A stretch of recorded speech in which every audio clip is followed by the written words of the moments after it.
de uma igreja saudável. O tema deste ano é investir naquilo que é mais importante. A igreja é algo muito importante nas nossas vidas. Queremos investir e ser parte de uma igreja que é saudável, que honra a Deus, que dá glória a Deus. Portanto, na semana passada, nós vimos duas marcas, as primeiras duas marcas características de uma igreja saudável. Uma igreja saudável prega a palavra de Deus. E uma igreja saudável afirma e defende a doutrina correta. Lembrem, Tito era um colega de Paulo. E ele vivia e ele servia a Deus na ilha da Creta. E Paulo, ele escreveu esta carta a Tito. E como podemos ver em Tito 1:5, o grande propósito desta carta era: por esta causa te deixei em Creta, para que pusesses em boa ordem as coisas que ainda restam, e de cidade em cidade estabeleces presbíteros, líderes na igreja, como já te mandei. Paulo está a escrever esta carta para Tito, a dar algumas ideias, alguns conselhos de como estabelecer uma igrejas saudáveis. Então este é o propósito e hoje queremos continuar a ver a terceira e a quarta marca, qualidade de uma igreja saudável. Então vamos ver o que a palavra de Deus tem por nós hoje e vamos ler versículos 11 a 15 do capítulo 2. 11 a 15. E depois vamos ler uma outra passagem. A Bíblia diz o seguinte: porque a graça de Deus se há manifestado, trazendo salvação a todos os homens, ensinando-nos que, renunciando à impiedade e às concupiscências mundanas, vivamos neste presente século sóbria e justa e piamente, aguardando a bem-aventurada esperança e o aparecimento da glória do grande Deus e nosso Senhor Jesus Cristo, o qual se deu a si mesmo por nós, para nos remir de toda a iniquidade e purificar para si um povo seu, especial, zeloso de boas obras. Fala disto, exorta e repreende com toda a autoridade. Ninguém te despreze.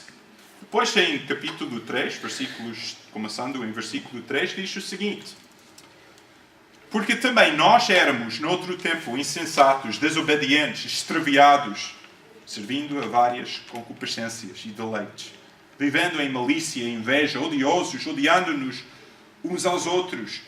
Mas quando apareceu a benignidade e amor de Deus, nosso Salvador, para com os homens, não pelas obras de justiça que houvéssemos feito, mas segundo a sua misericórdia, nos salvou pela lavagem da regeneração e da renovação do Espírito Santo, que abundantemente Ele derramou sobre nós por Jesus Cristo, nosso Salvador, para que, sendo justificados pela sua graça, sejamos feitos herdeiros, segundo a esperança da vida eterna. Nós vemos nesta passagem, e que já limos, a terceira qualidade de uma igreja saudável é esta. Uma igreja saudável consiste de pessoas convertidas. Talvez estejas a pensar, mas isso não é o significado da igreja? Não deve ser assim? A igreja é pessoas convertidas? É, e este é o verdadeiro significado da igreja. Mas como acontece muitas vezes, ao longo do tempo, as igrejas podem começar a desviar pouco a pouco da primeira intenção e do primeiro amor que eles tiveram. Sabem, se você está a fazer uma viagem e está a usar um compasso, acho que é bússola, isso, uma bússola. Se você desviar só 1 grau do seu caminho, ao longo de 10, 20, 30, 40 quilómetros, você vai ficando cada vez mais longe do seu destino original. Só 1 grau. É muito pouco, muito pequeno. Mas é assim que pode acontecer nas nossas vidas cristãs e na nossa vida com Jesus Cristo. Então, Paulo, ele lembra Tito, e ele diz: Tito, uma igreja saudável é uma igreja que consiste de pessoas verdadeiramente convertidas. Não são só apenas pessoas religiosas, Não só apenas pessoas que são boas e que têm um bom coração. Não, são pessoas que são convertidas, que aceitaram Jesus Cristo, que têm uma vida nova em Jesus. Então, nesta ideia, naquilo que Paulo está a comunicar aqui, há um aviso para nós. Olhem para capítulo 1, versículo 16. Paulo diz a Tito, ele diz, confessam que conhecem a Deus, mas negam-no com as obras, sendo abomináveis e desobedientes e reprovados para toda a boa obra. Parece que havia pessoas que estavam a infiltrar nestas igrejas em Creta que realmente não eram convertidas, que estavam a destruir a obra de Deus nestas igrejas. E Paulo, ele deixa um aviso forte. Ele diz, confessam que conhecem a Deus, mas negam-no com as obras. Vocês lembrem as palavras de Jesus Cristo? Jesus disse o seguinte, muitos me dirão naquele dia, Senhor, Senhor, não profetizamos nós em teu nome? Em teu nome não expulsamos demónios e fizemos muitas maravilhas? E então lhes direi abertamente, nunca vos conheci, apartai-vos de mim, vós que praticais a iniquidade. A verdade é que Jesus está a comunicar aqui que há muitas pessoas que dizem conhecer Deus, mas a realidade é longe disso. Jesus diz, vai haver muitas pessoas que dizem, Senhor, eu fiz isto e aquilo, eu era membro desta igreja e da outra igreja, e dei isto e fiz isto. E Jesus vai dizer, apartai-vos de mim, eu nunca te conheci. Porquê? Porque Deus, ele não está à procura de pessoas que são boas pessoas. Deus, uma pessoa que tem um relacionamento com Deus, é uma pessoa convertida. Uma pessoa que nasce de novo, como Jesus Cristo diz em João 3. Então, há um aviso forte. E nós precisamos de lembrar que até há muitas igrejas hoje que há líderes na sua igreja, muitas pessoas na igreja que não têm um relacionamento vivo e verdadeiro com Jesus Cristo. Que não seja assim no nosso meio. Há um aviso, ele deixa este aviso a Tito, em versículo 16, mas nós, nos versículos que nós lemos, vimos o padrão para ver pessoas convertidas. Como são pessoas verdadeiramente convertidas? Como é que há aquela mudança interna que transforma a vida de uma pessoa? Olhem para o versículo 5 do capítulo 3. Ele diz o seguinte. Ele diz, não pelas obras de justiça que houvéssemos feito, mas segundo a sua misericórdia, nos salvou. Nós vemos que, em primeiro lugar, uma pessoa convertida, genuinamente, é uma pessoa que reconhece e confessa a verdade da sua condição. Ele diz aqui, não pelas obras de justiça que houvéssemos feito.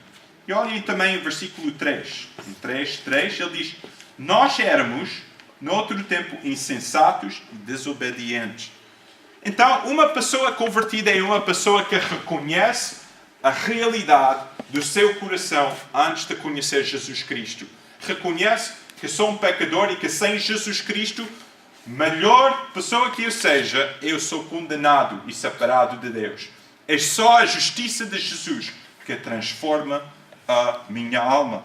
A primeira é que a pessoa reconhece e confessa a verdade da sua condição.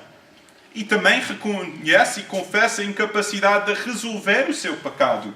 Ele diz, não foi pelas obras de justiça. Hoje, há muitas pessoas que, se perguntares, como é que tu sabes que um dia vais ao céu? Eles dizem, bem, talvez Deus é assim como um juiz, ele tem a balança e se as minhas boas obras são mais do que as minhas obras más, os meus pecados, então ele vai dizer, está bem, tudo bem, entra lá no céu. Deus não funciona assim. E a verdade é que se funcionasse assim, todos nós seríamos condenados. Porque a Bíblia diz que todos nós estamos longe de Deus, pecadores. E então reconhece que não é pelas obras, mas pela justiça, pela salvação de Jesus Cristo. E também confia plenamente em Cristo pela salvação da sua alma. Paulo, este grande versículo da salvação, ele diz, não pelas obras de justiça, mas segundo a misericórdia, a graça de Deus, que fomos salvos. Segundo a sua misericórdia, nos salvou. A salvação é quando nós confiamos plenamente, completamente, em Jesus Cristo como o nosso Salvador. Não é Jesus mais as minhas boas obras, ou Jesus mais a minha igreja, ou Jesus mais isto ou aquilo. Em Cristo só confio. Ele é o meu Salvador. É Ele que salva-me do meu pecado. E nós vemos que esta experiência, esta salvação, dá uma realidade de uma nova vida em Jesus Cristo. Nós vemos que quais são os resultados da salvação? Se tu já aceitaste Jesus Cristo como o teu Salvador, há uma lista grande aqui de coisas que acontecem quando tu aceitas Jesus. Olhem para esta lista incrível. Esta lista que mostra a realidade de quem somos em Jesus. Primeiro, somos salvos do pecado e do resultado do pecado. Ele diz, somos salvos, em versículo 5. Somos limpos e perdoados dos nossos pecados. Isto é incrível. A culpa que nós tínhamos da nossa vida passada já Jesus apagou. Os remorsos da vida passada já estão terminados. Em Jesus há uma nova vida. E isto que ele diz, pela lavagem, e depois ele diz da regeneração. Uma nova vida, regenerado. Não é só uma viragem, eu vou fazer isto melhor, vou tentar fazer melhor. Não, é regeneração, nova vida, da morte à vida. Isto é o que acontece com a salvação. E ele continua, em versículo 6, ele derramou sobre nós, por Jesus Cristo, nosso Salvador. Em versículo 7, para que, sendo justificados pela sua graça, sejamos feitos herdeiros. Quais são os resultados da salvação? Somos salvos da nossa condenação, da morte. Somos limpos e perdoados do nosso pecado, regenerados pelo Espírito Santo, uma nova vida e justificados diante de Deus. O que justificado significa? Significa que eu sou declarado justo diante de Deus. Segundo os olhos de justiça de Deus, eu sou declarado justo. Não por causa das minhas obras, mas por causa de Jesus, aquilo que Jesus Cristo fez. Uma vez, uma senhora muito simples, até não conseguia ler, ela aceitou Jesus Cristo como o seu Salvador. E um dos seus vizinhos, que era um homem muito cético, um homem muito estudioso, que sabia muita coisa, estava a gozar um pouco com esta senhora quando ela disse, eu aceitei Jesus Cristo como o meu Salvador. E este homem estava a gozar com ela, então diz-me lá o que aconteceu quando Jesus te salvou. Ela disse, é difícil explicar muito bem, mas eu creio que é assim. Quando eu aceitei Jesus como o meu Salvador, o que acontece é que é como se eu estivesse nos sapatos de Jesus Cristo e Jesus estivesse nos meus sapatos. Estão a perceber isto? Quer dizer, Jesus que é justo, santo, nunca pecou. Agora, aquela justiça que vem dele é imputado a mim. Não pelas minhas obras, mas por causa da obra de Jesus Cristo. E, pelo contrário, quando Jesus Cristo morreu na cruz, o que aconteceu? Ele levou sobre ele todos os meus pecados. Ele levou toda a minha ira, todo o meu orgulho, tudo o que eu fiz. Era uma grande transferência de justiça. Vocês que têm um relacionamento com Jesus Cristo devem deleitar-se nesta verdade riquíssima. Que grande graça de Jesus, que a mim tão mal salvou. Esta é a realidade. Então ele diz, consiste, uma igreja saudável consiste de pessoas convertidas. Ele está a falar para pessoas que já experimentaram esta realidade. E o que alegra o meu coração e os nossos corações é que estamos a ver cada vez mais pessoas no nosso meio aceitar Jesus Cristo e experimentar esta realidade. Que sejamos sempre uma igreja firme e forte a proclamar o Evangelho que Cristo salva. Não queremos encher este edifício com pessoas religiosas, com pessoas boas.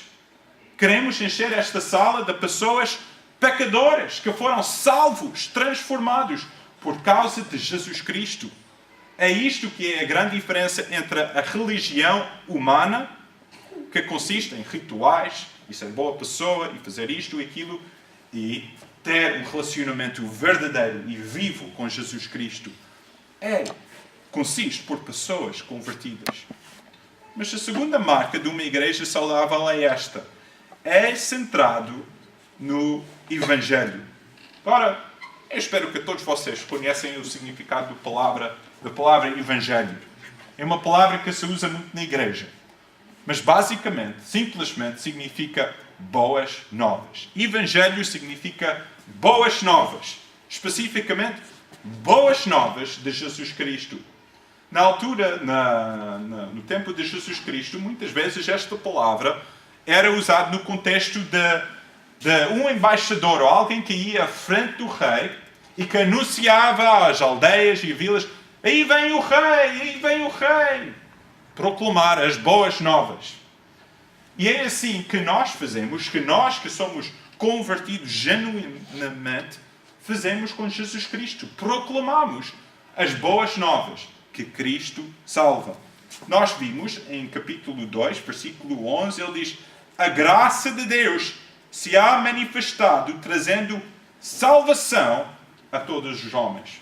Aqui nós podemos ver o Evangelho. A graça de Deus manifestou salvadora a todos os homens. Homens que são pecadores estão a receber a graça de Deus. E esta é a mensagem central da Bíblia. Em tudo que esta igreja faz, queremos ser uma igreja centrada no Evangelho. E nós vemos isto, que é a quarta marca de uma igreja saudável. É centrado no Evangelho. Esta é a nossa mensagem. Cristo salva. E nós não queremos e não podemos desviar desta verdade. É uma igreja centrada no Evangelho. Sabem, a mensagem da Bíblia é o Evangelho. Se tu leres a Bíblia, vais ver que há 4 grandes partes da Bíblia. A primeira fala da queda. A queda do homem. Da criação. A criação do homem. Deus criou o homem, Adão e Eva, perfeitos. Tiveram perfeita comunhão com Ele. Mas depois, o que aconteceu da criação, houve, a segunda parte, a queda. O homem pecou e rebelou contra Deus. E nós, ao longo das páginas da Bíblia, podemos ver os efeitos, mais uma vez, daquela queda. E sentimos, ainda hoje, nas nossas vidas, o resultado da queda. Criação, queda e depois redenção. Jesus Cristo veio ao mundo para salvar pecadores. Criação, queda, redenção. E as boas novas é que há uma nova criação. Jesus, Ele transforma, Ele regenera aquilo que foi estragado por causa do pecado. Agora, Jesus, Ele vai regenerar, vai renovar. É uma igreja centrada no Evangelho. Nota como ele enfatiza isto a Tito. Ele diz em versículo 12, ensinando-nos, em 2:12, que renunciando à impiedade e às concupiscências mundanas, vivamos neste presente século, sóbrio, justa e piamente, aguardando a bem-aventurada esperança e o aparecimento da glória do grande Deus e nosso Senhor, Jesus Cristo. Então Paulo está a dizer aqui que precisamos de concentrar nesta graça de Deus. Esta é a grande verdade que ele comunica nesta passagem para Tito. Nós não queremos desviar desta verdade. E há um aviso nesta carta. Paulo, ele diz a Tito, concentra-te no Evangelho, porque é muito fácil ficar distraído. Olhem para versículo 14. 2,14. Ele diz... desculpe. Não 2,14. 1,14. Tito 1,14. Ele diz, não dando ouvidos às fábulas judaicas, nem aos mandamentos dos homens que se desviam da verdade. Notam o que ele diz.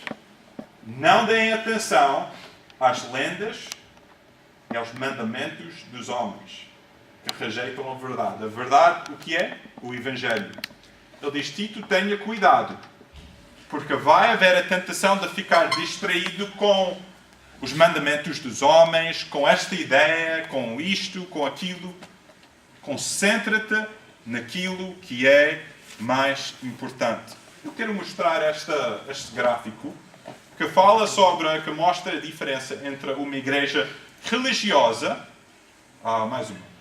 uma igreja religiosa e uma igreja centrada no Evangelho. O que significa ser uma igreja centrada no Evangelho?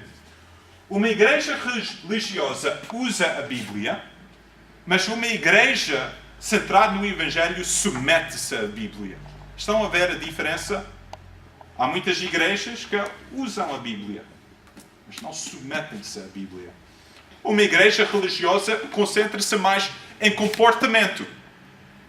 E uma igreja centrada no Evangelho concentra-se mais em transformação. Nós não estamos aqui para treinar as pessoas a terem bons costumes. Não. É para ver uma transformação que vem de Jesus Cristo.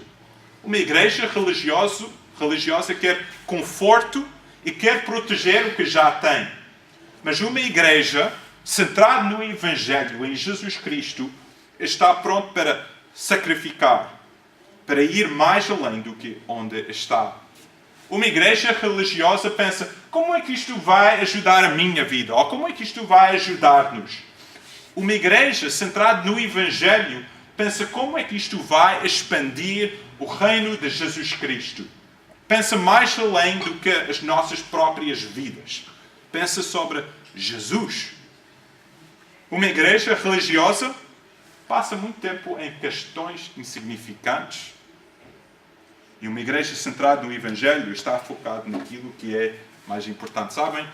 É tão fácil boas igrejas ficarem distraídas com coisas que realmente não valem a pena. Lutarem sobre coisas que não valem a pena. Que Deus proteja-nos destas coisas. Uma igreja religiosa discute, mas uma igreja centrada no Evangelho prega a palavra de Deus. É fiel em pregar. Uma igreja religiosa quer ser relevante e aceita pela sociedade, mas uma igreja centrada no Evangelho quer ser santa e obediente a Jesus Cristo. Uma igreja religiosa importa-se muito em quem vai receber o crédito.